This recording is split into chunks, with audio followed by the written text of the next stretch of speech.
Good to everyone.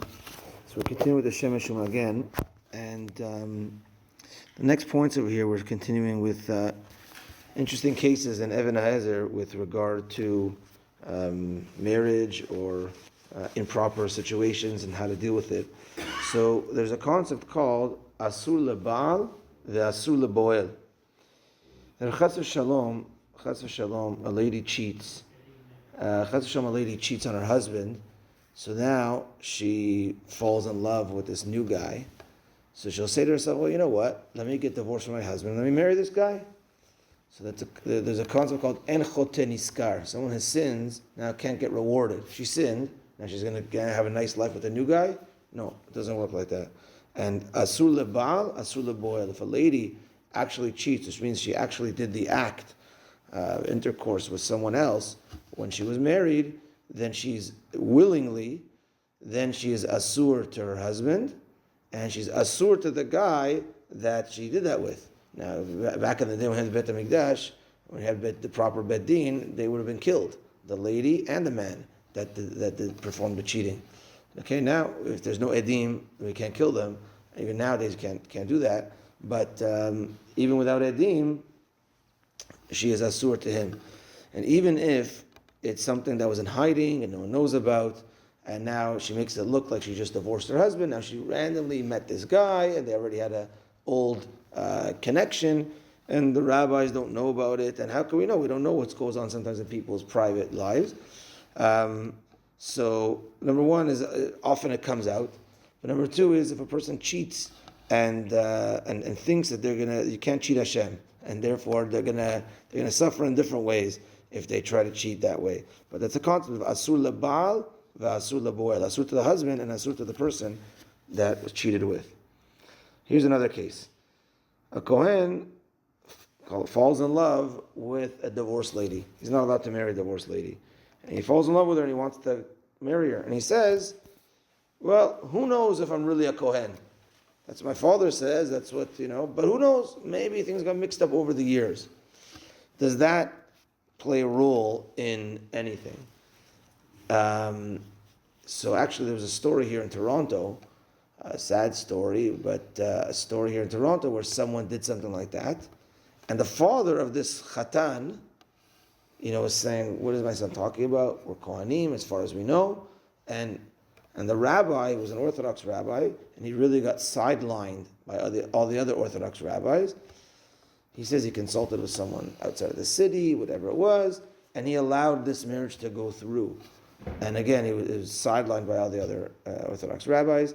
And like that morning, the father of the Khatan did Birkat Kohanim, and the son as if like not a Kohen anymore. So it was a little bit of a mess, a big mess.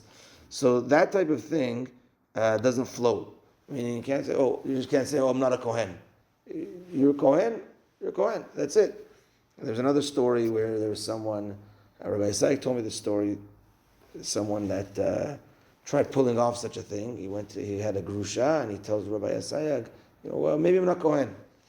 And his father, this guy's father, was a religious man in Israel. And he says, you're going to tell your father he's not a Kohen? His father, his whole life, Birkat Kohanim. And then you're going to say, oh no, we're not Kohanim. You're crazy. Now all of a sudden, because you fell in love with this girl, whatever it is, now you make different things up in your head.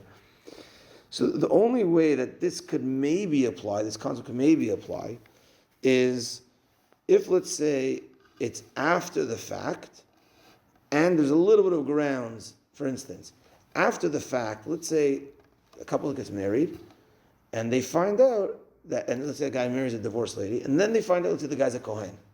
He didn't know, well, and then now it's, well, really is he a Kohen? If we find out really he's a Kohen, there's nothing to talk about, and unfortunately, there needs to be a divorce in that case. Kohen and a Grusha can't stay married. But if the Kohen grounds that we find is very weak, like let's say for generations they've been not religious, and another thing added to this is if a lady one time went with a goy, and now, so we said a Kohen can't marry her. So a Kohen can't marry her, but if a Kohen does marry her, the kid is a halal. The kid is a non-Kohen. And a halal could marry a grusha, could marry a divorcee.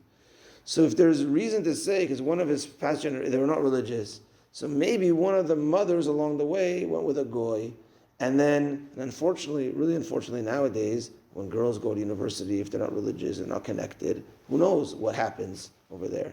And as a rabbi, if a Kohen marries a girl, sometimes it's very difficult, but you kind of have to ask, if she was not religious at all and went to university. So if she was with a goy, she can't marry this Kohen. So with that story, maybe there's a little bit of, maybe the Kohen is not really a Kohen, where it can be added to the ingredients here of this person.